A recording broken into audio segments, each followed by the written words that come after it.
fam. How are we doing this morning? Pray you guys are doing well. I'm heading back home after dropping my kids off from school, and I just wanted to share with you guys a little lesson that I got from God this morning. So I was in Gideon reading Judges chapter 6. I was reading the part where Gideon accepts the call, right? And then God equips him with what he needs, right? He ends up tearing down the Tower of Baal, right? The altar of Baal. So it's basically letting his people know, like, he's standing with God.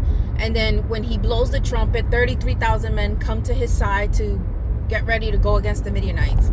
And then out of nowhere, I'm reading this, and I see how God tells him, well, I have to take away from you, because if you go in the way you're at with the 33,000 men, people are going to think it's because of your strengths, right?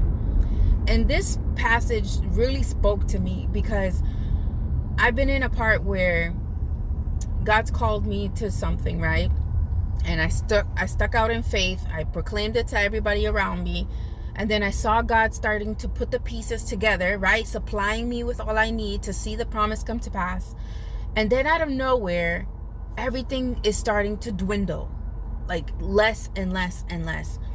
And I'm like, what is going on? Because everything was going so well. And then now it's like everything is falling apart. And God helped me understand two things. One, it won't be a miracle if I can do it in my own strengths. And so he needs to set the stage for it to be a miracle. And two, I was so excited because I had everything I needed to see this promise come to pass, that I took my eyes off Jesus and started making the promise an idol.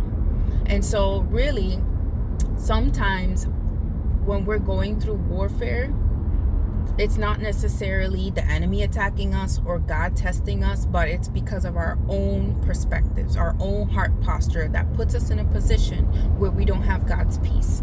And that's what happened. I was so focused on this promise coming to pass, and I had started to put expectations on it, time frames and how it's going to happen, because it seemed so close, like I could touch it. And I'm grateful to God, because what happened was, the more consumed I became with the promise, the more entitled my heart posture became. And I got to a point where I was only in God's presence hoping to get some instruction and answers. I wasn't just seeking him to seek him anymore. It wasn't a relationship. It had become more of like an entitlement. But God, look at all that I'm doing for you. Like, why are things falling apart? And we can't enter our promised land with that heart posture, because it's all gonna fall apart if we look at things from that perspective. And so I asked God for a solution to help me get back on track. And my devotional this morning talked about gratitude is the antidote to entitlement, which I'm like, wow, God, right on point. And so focusing on the blessings, that's what keeps us in a heart posture ready to receive. When we focus on all God has done and who he is, on the fact that his love for us does not change, on the fact that his ways are greater than our ways, and being able to rest in his sovereignty and trust his goodness. That's how we get through these times. That's how we get through the unknown. That's how we get through as God sets the stage for a miracle and things start to dwindle. That's how we get through it with a heart that is at peace. And so if you find yourself in that situation like I did, where you're so focused on the promise coming to pass that you are starting to seek God only from a place of wanting instruction and answers that lead to that, rather than just being in his presence, I encourage you guys to just focus on what God has already done in your life. Focus on the goodness of God, and take it one day at a time. I think the worst thing that we do as humans is we're always planning ahead. We're always looking to the more. We don't know how to just rest in the present. But God wants us in the present, because we have no control of the future. So why stress ourselves out trying to pre-plan for it? So I just pray that this blessed you guys like it blessed me this morning. I really needed that heart check.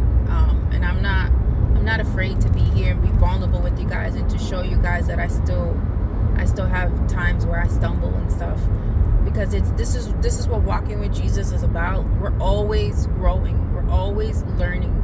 There is no ceiling to walking with the Lord. There's always room for improvement. And so I just pray that this helps you guys.